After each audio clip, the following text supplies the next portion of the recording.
दीपावली के दिन कर्जे से मुक्ति पाने के लिए, व्यापार की वृद्धि के लिए केवल एक काम करिए, केवल एक काम। महाराज, दीपावली की रात्रि को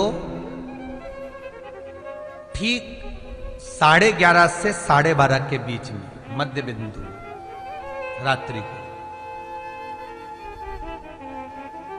पीपल अगर पास में हो तो पीपल, आंवला पास में हो तो आंवला, बेलपत्र पास में हो तो बेलपत्र, इन 3 वृक्ष जो आपके पास में हो, जो नजदीक में हो, लगाना एक ही के नीचे है। ये नहीं कि तुम तीनों के पास पहुंच जाओ, लगाना एक ही वृक्ष के नीचे। 3 दीप अलग अलग, एक लक्ष्मी के लिए, गणेश जी के लिए, सरस्वती के लिए। 3 दीप घी के,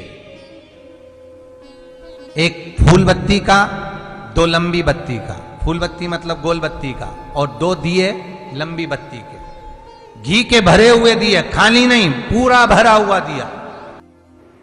3 दिए घी के होने चाहिए, दिया पूरा घी का भरा होना चाहिए, एक गोल बत्ती का, 2 लंबी बत्ती का। ध्यान रहे पूरा घी का भरा होना चाहिए, एक गोल बत्ती का और 2 लंबी बत्ती का। उसमें एक एक कमलगट्टा, कमलगट्टा जो हवन में चढ़ता है, किराने की दुकान पे मिलता है काले कलर का कमलगट्टा, महाराज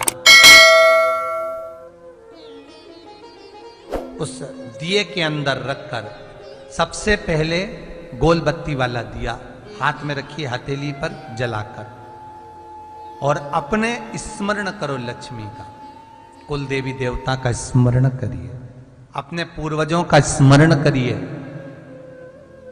कर्जा मुक्ति का भगवान से विनती करिए, और बाबा कुबेरेश्वर महादेव का स्मरण कर कर फूल बत्ती गोल बत्ती का दिया पेड़ के नीचे रख दीजिए। दूसरा दिया जला हुआ उठाइए, उसकी बत्ती अपनी ओर हो, उसको उठाकर फिर अपने कुल देवी देवता का स्मरण करिए, पूर्वजों का स्मरण करिए, जिस भाव से दिया लगाने आए हो वो भाव को व्यक्त करिए, और दिए की बत्ती पेड़ की साइड कर कर रख दीजिए। तीसरा दिया उठाइए, अपने मन की कामना कर कर, जिसका कर्जा चुकाना है, व्यापार वृद्धि के लिए, संपदा के लिए विनय करिए, और उस दिए को जब उठाओ तो उसका मुख उधर का होना चाहिए, बोलते समय, स्मरण करते समय। जब नीचे रखोगे तब दिए का मुख अपनी ओर होना चाहिए। झोली पसार कर वृक्ष के नीचे प्रणाम करिए, नमन करिए, और झोली को वापस अपनी ओर गिरा लीजिए, घर चले जाइए। 3 दिए लगाने हैं एक ही पेड़ के नीचे, ध्यान रहे 3 दिए लगाने हैं एक ही पेड़ के नीचे। तीनों दिए, एक गणपति जी का, एक लक्ष्मी जी का और एक सरस्वती जी का।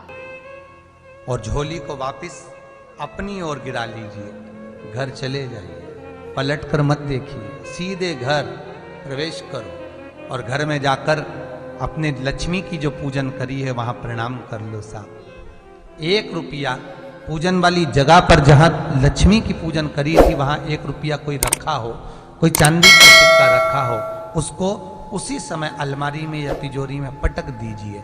जिंदगी में कभी संपदा की कमी नहीं आ सकती, कितना भी कर्जा होगा, माता लक्ष्मी, गणेश और सरस्वती, भगवान कुबेरेश्वर महादेव साल भर के अंदर ऐसा व्यापार खींचेंगे कि तेरा कर्जा चुक जाएगा, दूसरी बार तुझे पर कर्जा होगा ही नहीं।